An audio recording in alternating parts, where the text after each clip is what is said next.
بسم اللہ الرحمن الرحیم۔ شروع کرتا ہوں اللہ کے پاک نام سے جو بہت بڑا مہربان نہایت رحم والا ہے۔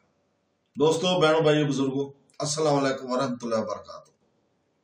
تاریخ اسلام میں ہم بیان کرتے ہیں قسط نمبر 7، جو کہ تاریخ اسلام محمود غزنوی سے لے کے شہنشاہ اکبر جلال الدین اکبر تک کے سلسلے میں قسط نمبر 7 ہے۔ تو دوستو، سن 1010 عیسوی میں سلطان محمود غزنوی ابو الفتح داؤد کا خاتمہ کرنے ملتان آیا اور اس کو گرفتار کر کے ساتھ لے گیا۔ اس کے بعد اس نے سن 1013 میں راجہ بھیم پال سے قلعہ نندونا لیا۔ 1014 میں تھان سیر پر قبضہ کیا۔ پھر 1015 میں کشمیر کی ناکام مہم پیش آئی۔ اس کے بعد 1017 عیسوی میں کنوج اور متھرا پر قبضہ کیا۔ پھر سن 1020 میں کشمیر پر دوبارہ حملہ آور ہوا۔ سن 1021 میں وہ پورے پنجاب کو غزنی کا صوبہ بنانے کی نیت سے انتظامات کے ساتھ آیا تھا اور پنجاب کا الحاق غزنی سے کر لیا۔ اننت پال کے لڑکے ترولوکن پال کا انتقال ہو چکا تھا۔ راجہ بھیم اس کا جانشین تھا۔ وہ پنجاب چھوڑ کر رائے اجمیر کے پاس چلا گیا، جہاں 1026 عیسوی میں اس نے وفات پائی۔ سلطان محمود غزنوی نے لاہور کا پہلا حاکم اپنے غلام ایاز کو بنایا۔ اس کے بعد 1022 عیسوی میں گلیار اور کنجر کو قبضہ میں لیا۔ پھر 1026 میں ملتان کے قزاقوں کی سرکوبی کی اور سن 1027 میں جاٹوں کی چھیڑ چھاڑ کا بدلہ لینے کے لیے آیا اور کامیاب رہا۔ اس طرح سلطان محمود غزنوی کے براہ راست قبضہ میں پنجاب، سندھ اور ملتان کے صوبہ آگے کشمیر، کنوج، کنجر، کولیار اور گجرات اس کے باج گزار بڑھے۔ مندروں پر حملہ آوری کا حقیقی سبب یہ تھا کہ مندر دولت کا خزانہ تھے، جورو جواہرات کا انبار تھا۔ سلطان محمود غزنوی نے ہندوستان کے ان حملوں میں بے شمار مندروں سے دولت حاصل کی۔ سومنات میں 200 من وزنی سونے کے زنجیر لٹکی تھی، جس میں گھنٹیاں آویزاں تھیں۔ جس حجرے میں بت تھا، اس کی قندیلوں کو روشن کرنے کی ضرورت نہ تھی، بلکہ روشنی کے لیے اس میں جوہرال نیرو، جوہر اور الماس جڑے ہوئے تھے، جن کی جگمگاہٹ سے ہمہ دم روشنی رہتی تھی۔ سلطان محمود غزنوی یہ حملے بت شکنی کے لیے نہیں، حصول زر کے لیے تھے۔ اس مقصد میں وہ اپنی توقعات سے زیادہ کامیاب رہا تھا۔ سلطان محمود غزنوی نے پنجاب کو سلطنت غزنی کا ایک صوبہ قرار دیا۔ اس نے اس صوبہ کی مرکز سے دور دراز ہونے کی وجہ سے یہاں ایک نظام قائم کیا۔ ایاز کے بعد فوجی انتظامات اختیارات علیحدہ علیحدہ حکام کے سپرد کیے۔ انتظامی امور ابو الاسمر علی المعروف با قاضی شیرازی کے سپرد کیا اور سپہ سالاری کے عہدہ پر علی علی یارق کو مامور کیا۔ لیکن گورنر اور سپہ سالار دونوں کا ایک دوسرے سے سروکار نہ رکھا۔ یہ دونوں براہ راست غزنی کے ماتحت تھے اور پرچہ نویسی پر ابو الحکم نام کے ایک افسر کو مقرر کیا۔ اگرچہ سلطان محمود غزنوی نے ہندوستان کو اپنا وطن نہیں سمجھا، اس کو غزنی پیارا تھا، اسی کو اس نے آباد کیا، تاہم ہندوستان سے اس کا ایک رابطہ پیدا ہو چکا تھا۔ ہندوستان کے جنگی ہاتھیوں پر اس کو ایسا ناز تھا کہ وہ خلیفہ بغداد کو بھی دھمکی دینے سے باز نہ آیا اور الفیل کا عبرت آموز جواب دیا پایا۔ اس نے اپنی ساری عمر میں کبھی کسی ایک ہندو کو بھی جبر سے مسلمان نہیں بنوایا اور نہ امن کی حالت میں کسی ایک مندر کو توڑنے اور بت شکنی کرنے کا کوئی واقعہ پیش آیا۔ اس نے ہندوستانی مقبوضات کے لیے اپنا سکہ ہندی زبان میں جاری کیا اور اپنی فوج میں ہندوؤں کو معزز عہدوں پر سرفراز بھی کیا تھا۔ ہندو راؤ اس کی فوج کا اعلی افسر تھا، تو لگ بھگ بھی رکن سلطنت تھا۔ جب سلطان محمود غزنوی کو بھائی کی لڑائی سے فراغت ملی تو بلخ کی طرف متوجہ ہوا۔ اس کی وجہ یہ تھی کہ وہ خراسان میں امیر الارمارائی کا منصب عال سامان کی طرف سے کہتا تھا۔ امیر منصور نے بغدادیوں کو تفویض کر دیا تھا۔ سلطان محمود غزنوی نے بخارا میں امیر منصور کے پاس ایلچی بھیجا اور اپنی رنجش کا اظہار کیا۔ امیر نے یہ جواب دیا تھا کہ بلخ اور ہرات اور ترمز کی امارت تم کو دی گئی اور بختوزو کو خراسان کی، وہ بھی ہماری دولت کا بندہ ہے، اس کو مذول کرنا مناسب نہیں۔ سلطان ابو الحسن حموی کو بہت سی تبرکات اور طوائف دے کر بخارا بھیجا اور امیر منصور سے یہ پیغام کیا کہ مجھے ایسی توقع کہ آپ کی اور میری دوستی کا سرچشمہ بے فاتی کی خس و خاشاک سے کم نہیں ہوگا۔ میرے اور میرے باپ کے حقوق آل سامان پر ہیں جو ضائع نہیں جائیں گے، رشتہ الفت ختم نہ ہوگا اور بنائے متبت اور متاوت و مہندم نہیں ہوں گی۔ جب ابو الحسن جموی بخارا میں پہنچا تو امیر منصور نے اس کو منصب وزارت کی نویس سنائی۔ وہ تو سفارت کو چھوڑنے اپنے وزارت کی شغل میں مصروف ہوا، پیغام کے جواب کی طرف اصلاً متوجہ نہ ہوا تھا۔ سلطان بن نصر نشاپور کو روانہ ہوا۔ جب اس کے ارادہ سے بختوزون واقف ہوا تو ایک عرض داشت مخطاب بھیج کر صورتحال کو بیان کیا۔ امیر منصور غرور اور جوانی کے زور کے سبب سے سپاہ جمع کرنے کے خراسان کی طرف روانہ ہوا اور سرکس تک پر چلا گیا، کسی جگہ نہیں ٹھہرا۔ سلطان محمود غزنوی اگرچہ جانتا تھا کہ اس سے مقابلہ کرنے کی طاقت امیر منصور نہیں رکھتا، لیکن کفران نعمت کی بدنامی کی سرجش کے خوف کو کرک سے نشاپور واپس چلا گیا اور مرغاب میں گر گیا۔ بختوزوں نے فیک کی صلاح سے غدار مچایا، امیر منصور کو گرفتار کر کے اندھا کیا اور عبد الملک کے سر خروسال تھا تخت پر بٹھایا۔ سلطان محمود غزنوی نے ڈر کر مرو کو چلا گیا۔ سلطان نے اس کا تعاقب بھی کیا۔ بختوزوں اور فیک دونوں نے مل کر سلطان کا مقابلہ کیا۔ سلطان محمود غزنوی کو فتح ہوئی، ان نمک حراموں کو شکست ہوئی۔ عبد الملک کو فیک لے کر بخارا پہنچا اور بختوزوں نے نشاپور کی راہ لی اور کچھ دنوں بعد بخارا آیا اور پورا گندا لشکر جمع کرنے کی فکر میں ہوا۔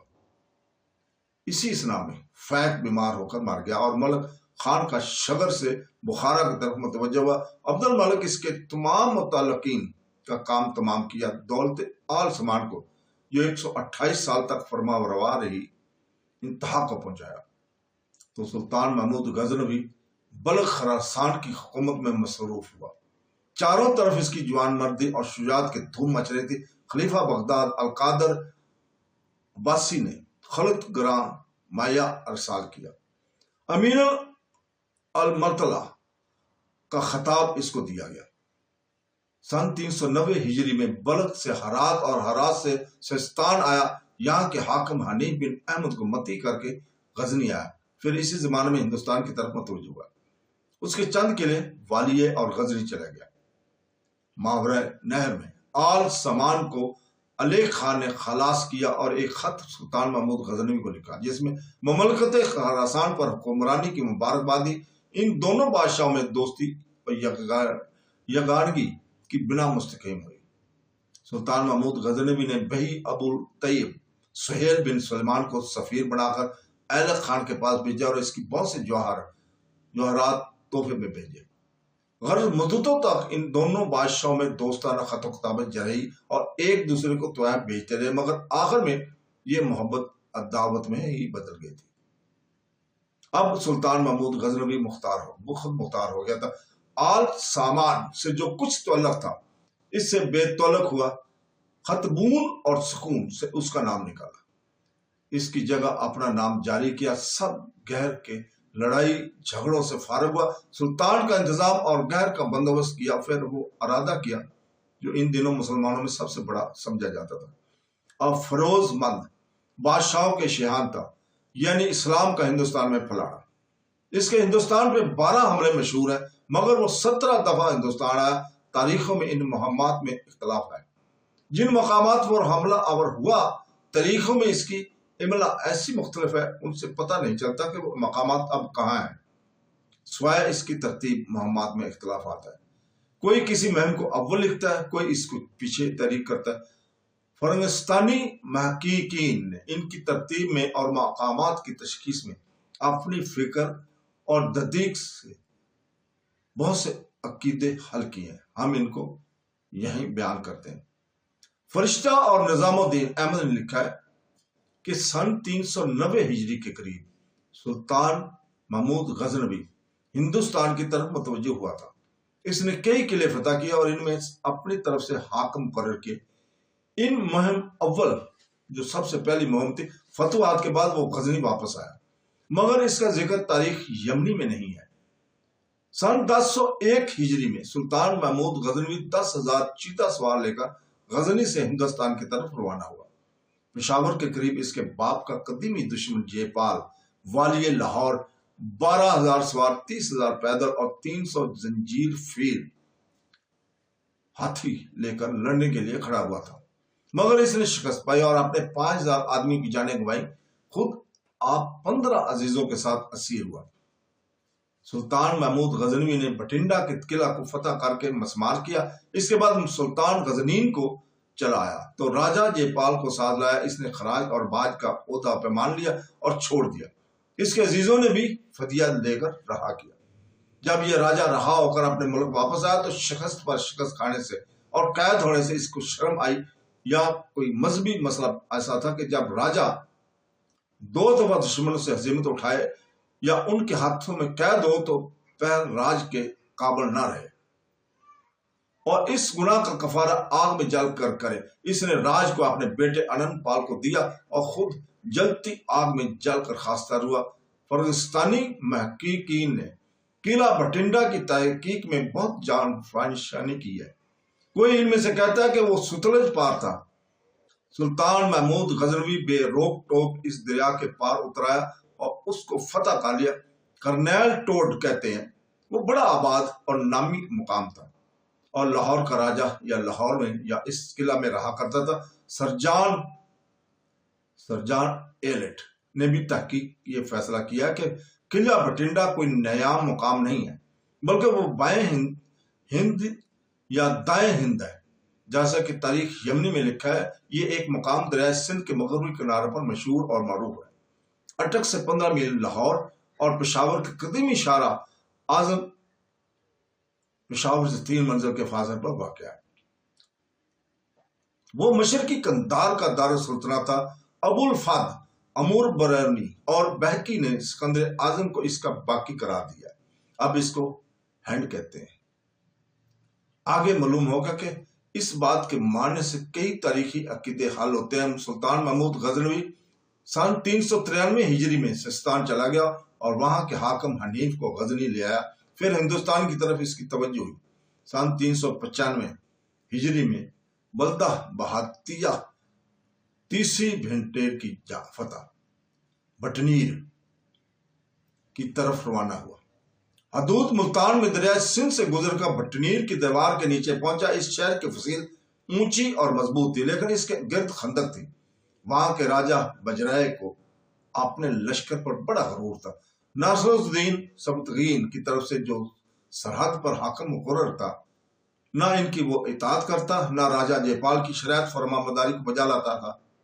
جب اس نے سلطان محمود غزنوی کا لشکر دیکھا تو وہ اپنے شہر سے لشکر اور ہاتھیوں سمیت نکلا، ان سے مسلمانوں کے لشکر کو ڈرائے۔